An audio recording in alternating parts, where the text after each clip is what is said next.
So each Narcan kit is going to have 3 doses in it. Each dose lasts between 30 minutes and an hour.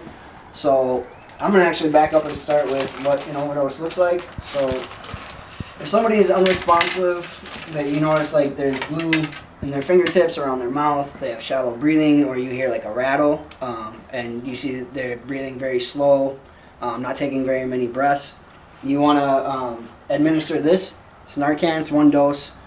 It doesn't do anything unless you have opiates in your system. In that case, it goes to your brain and it knocks off the opiates off of your neurotransmitters. So if you're on alcohol, if you're on whatever, it's not going to hurt you. I could inject this right now and it wouldn't do anything to me. So it's strictly for opiate use. So there's 3 doses in here.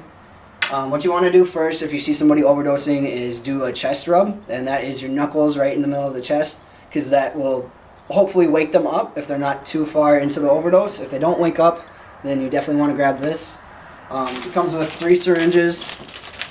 They're pretty long. You don't need to put the whole syringe into the skin, just enough to where you notice that the tip is in and the dose will go through.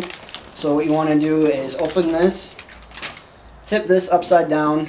You want to put the needle just above that rubber seal so that it'll absorb the whole dose. Back that up, get it to where a little bit is squirting out, and you can inject it in the arms, either arm. You can inject it in the legs or the butt, and you don't need to worry about clothes. These needles will go through their clothes. So you want to give them a dose, provide CPR, wait to like 2 to 3 minutes. If you notice that they're not coming to and they're not waking up, go ahead and administer another dose. Continue to do CPR, and one thing I should note is after you administer that first dose, you want to call your emergency services, because they're going to have more on hand just in case this isn't enough.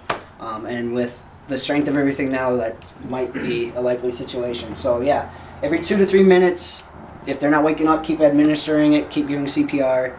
The dose lasts, like I said, like 30 to 60 minutes. When that happens, you want to stay with this person. Don't let them be alone, because they could be awake, acting a little bit differently because they're coming out of the overdose, but they could fall right back into it and be on the ground and unconscious again. So if that were to happen, go ahead and give another dose and repeat the cycle. Love you guys, be safe, and call me if you need more. We'll be out there soon.